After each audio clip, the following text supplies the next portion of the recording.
Hello everyone. आज का topic है प्राइमरी सोर्स, प्राथमिक स्रोत। संपूर्ण सामग्री जो एक विशेष काल के इतिहास के निर्माण में सहायक होती है उसे हम स्रोत कहते हैं। आंकड़ों का एक प्राथमिक स्रोत वह होता है जिसमें विद्वान या शोधार्थी स्वयं अपने प्रयासों से सृजित करता है। प्राथमिक स्रोत मौलिक होते हैं। किसी भी शोधार्थी को योग्य और विश्वसनीय इतिहासकार नहीं कहा जा सकता है जब तक वह अपना कार्य प्राथमिक स्रोत सामग्री की सहायता से नहीं करता। मार्विक कहते हैं कि प्राथमिक स्रोत कच्चे माल की तरह होता है जिसका उपयोग कुशल इतिहासकार एक सामान्य व्यक्ति की तुलना में अधिक कर सकता है। प्राथमिक स्रोत द्वितीयक स्रोत के रूप में उपयोग में लाया जा सकता है, जैसे समाचार पत्र को प्राथमिक स्रोत मानते हैं, परंतु पत्र में दी गई सूचना पूर्णतः द्वितीयक स्रोत से संबंधित होते हैं।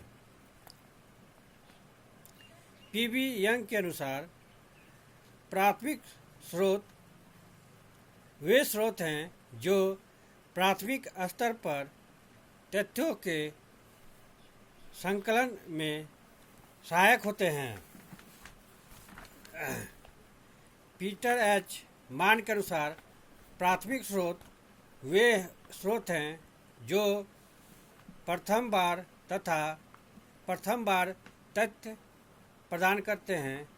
इसका तात्पर्य यह है कि ये तथ्य संकलित करने वाले लोगों द्वारा प्रस्तुत किए तथ्यों का मौलिक स्वरूप होते हैं। प्राथमिक स्रोत को दो भागों में विभाजित किया जा सकता है। पहला, प्रत्यक्ष स्रोत डायरेक्ट सोर्स। दूसरा, अप्रत्यक्ष स्रोत इनडायरेक्ट सोर्स।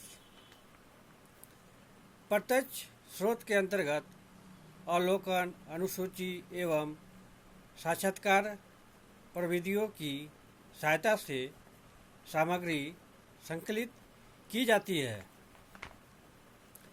प्रत्यक्ष शोध में शोधकर्ता द्वारा अध्ययन इकाइयों से सीधा संपर्क स्थापित किया जाता है। अप्रत्यक्ष स्रोत में शोधकर्ता अध्ययन इकाइयों से सीधा संपर्क किए बिना ही सामग्री का संकलन करता है। अप्रत्यक्ष प्राथमिक स्रोत में प्रश्नावली, रेडियो या टेलीविज़न अपील, टेलीफोन साक्षात्कार, प्रतिनिधि प्रविधियाँ आदि की सहायता से सामग्री संकलित की जाती है।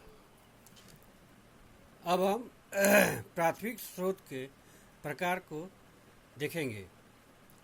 पहला, समकालीन अभिलेख।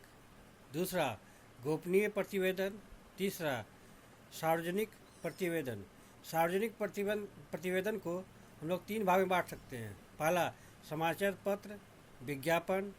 दूसरा, संस्मरण तथा आत्मकथा। तीसरा, अधिकृत इतिहास। चौथा, प्रश्नावली विधि। पाँचवा, साक्षात्कार विधि। छठा, सरकारी दस्तावेज। सातवां, जनमत और लोकमत। आठवां, साहित्य। नवा लोकोक्तियाँ एवं लोकगीत। सबसे पहले पाला देखते हैं समकालीन अभिलेख। समकालीन अभिलेख में नियुक्त पत्र, युद्ध पत्र पर दिया गया आदेश, विदेश कार्यालय से एक दूत के लिए निर्देश आदि एक शोधार्थी के लिए कुछ महत्वपूर्ण दस्तावेज होते हैं। निसंदेह ये दस्तावेज काफ़ी विश्वसनीय होते हैं और इनमें त्रुटि की संभावना भी कम होती है। आशुलिपिक तथा ध्वनि संबंधी अभिलेख भी महत्वपूर्ण स्रोत सामग्री है। कानूनी तथा व्यापारिक ढांचा अथवा दस्तावेज जैसे जर्नल्स, बिल आदेश, कर आदेश आदि न केवल व्यवसाय संघ की कार्यप्रणाली की तक पहुँचने की योग्यता प्रदान करता है, इसके अलावा उन व्यक्तियों से भी परिचित कराते हैं जो इन कार्यों में संलग्न रहे हैं। इसके अलावा कुछ प्रसिद्ध व्यक्तिगत डायरी अथवा नोटबुक को लिखने की आदत को नियमित रूप से बनाए रखते हैं और वे उनमें रोज़ाना अपनी गतिविधियों को लिख लिया करते हैं। ये नोटबुक ऐतिहासिक दृष्टिकोण से भी विश्वसनीय अभिलेख होते हैं और इन व्यक्तिगत स्मरण लेखों में पूर्वधारणा के कोई अवसर नहीं है। अब देखते हैं दूसरा, गोपनीय प्रतिवेदन। गोपनीय प्रतिवेदन आम लोगों के लिए कोई महत्व नहीं रखते हैं। ये समकालीन अभिलेखों की तुलना में कम विश्वसनीय होते हैं क्योंकि ये घटना घटित हो जाने के उपरांत लिखे गए हैं। व्यक्तिगत पत्र भी इतिहास के भरोसेमंद स्रोत होते हैं। ऐसे पत्र अत्यंत नम्र तरीके से लिखे गए होते हैं और वे पूर्णतः सम्मानित करने योग्य होते हैं। ये नए व्यक्ति को गुमराह कर सकते हैं जो पत्र लेखन की कला से पूरी तरह अनभिज्ञ है। कभी कभी पत्र सही सूचना नहीं देते हैं, अतः एक शोधार्थी को पत्र लेखक के छिपे हुए अर्थ का पता लगाने के लिए गूढ़ता को स्पष्ट करना पड़ता है। गोपनीय प्रतिवेदनों का प्रयोग प्राथमिक स्रोतों के रूप में किए जाने से पूर्व इनकी विश्वसनीयता को परख लेना चाहिए। अब तीसरा देखते हैं, सार्वजनिक प्रतिवेदन। सार्वजनिक प्रतिवेदन गोपनीय प्रतिवेदनों की तरह महत्वपूर्ण तथा विश्वसनीय नहीं होते हैं। इसे 3 भागों में विभाजित किया जा सकता है।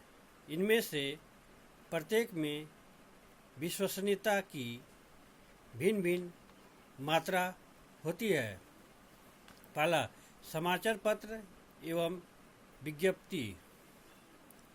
एक समाचार पत्र अथवा विज्ञप्ति की विश्वसनीयता उस स्रोत पर आधारित होती है जहाँ से वह प्रकाशित हुआ है। यदि एक समाचार पत्र या पत्रिका में कोई भी विशेष व्यक्तिगत सूचना प्रकाशित हो जाती है तो यह विश्वसनीय नहीं होती है, किंतु आज इस क्षेत्र में विशेष संवाददाताओं के साथ साथ कुछ एजेंसियां एवं सिंडिकेट कार्यरत हैं, परंतु यह भी सत्य है कि किसी प्रलोभन या दबाव के कारण असत्य समाचार भी प्रकाशित कर दिए जाते हैं। विज्ञप्ति की विश्वसनीयता समाचार देने वाली एजेंसी एवं प्रकाशित करने वाला समाचार पत्र दोनों पर ही निर्भर करती है। दूसरा, संस्मरण एवं आत्मकथाएं। संस्मरण, इसको इंग्लिश में मेमोरीज बोलते हैं, तथा आत्मकथाएं भी एक शोधार्थी के लिए शोध सामग्री है। प्रायः संस्मरण तथा आत्मकथाएं प्रमुख व्यक्तियों द्वारा अपने जीवन काल के अंतिम समय में लिखे जाते हैं। ऐसी अवस्था में लेखक की याददाश्त उतनी तीक्ष्ण नहीं होती है जितनी उसकी पूर्व दिनों में होती थी। अतः एक लेखक अपने जीवन की घटनाओं को कम होती हुई याददाश्त के आधार पर लिखता है, इसलिए इसकी विश्वसनीयता कम रहती है। तीसरा, अधिकृत इतिहास। यह इतिहास पूर्णतः आधिकारिक रिकॉर्डों पर आधारित रहती है। यह एक सार्वजनिक प्रतिवेदन है जिसमें किसी सरकार या व्यावसायिक घराने से संबंधित महत्वपूर्ण ज्ञान उपलब्ध कराया जाता है, लेकिन यह भी पूर्णतः विश्वसनीय नहीं होते हैं, जैसा कि वे विद्वानों तथा इतिहासकारों द्वारा लिखे गए हैं। अब हम देखते हैं चौथा, प्रश्नावली विधि। इस विधि में शोधार्थी विशेष विषय पर सूचना तथा विचार या मत प्राप्त करने हेतु शोध या योजना के विषय को दर्शाते हुए कुछ प्रश्न तैयार करता है। प्रश्नावली शोधार्थी को सूचनाओं की संचित पोस्ट प्रदान करते हैं। वह विश्लेषण करता है और पाठकों के समक्ष अंतिम वृत्ति रखता है। अगला, साक्षात्कार व्यवस्था। एक शोधार्थी तत्कालीन अथवा प्रत्यादर्शी व्यक्तियों के साक्षात्कार द्वारा कुछ निश्चित निष्कर्षों तक पहुंचने के लिए साक्षात्कार व्यवस्था का सहारा लेता है। इस व्यवस्था के द्वारा उपस्थित ज्ञान में कुछ नया जोड़ने की इच्छा रखता है। निसंदेह ऐसे व्यक्तियों के साथ भेंट कर विचार विमर्श करना अत्यंत कठिन कार्य है। इसके लिए अधिक धन तथा समय की आवश्यकता होती है। अगला देखते हैं सरकारी दस्तावेज। एक शोधार्थी के लिए महत्वपूर्ण सूचना देने में सरकारी दस्तावेज सहायक होते हैं।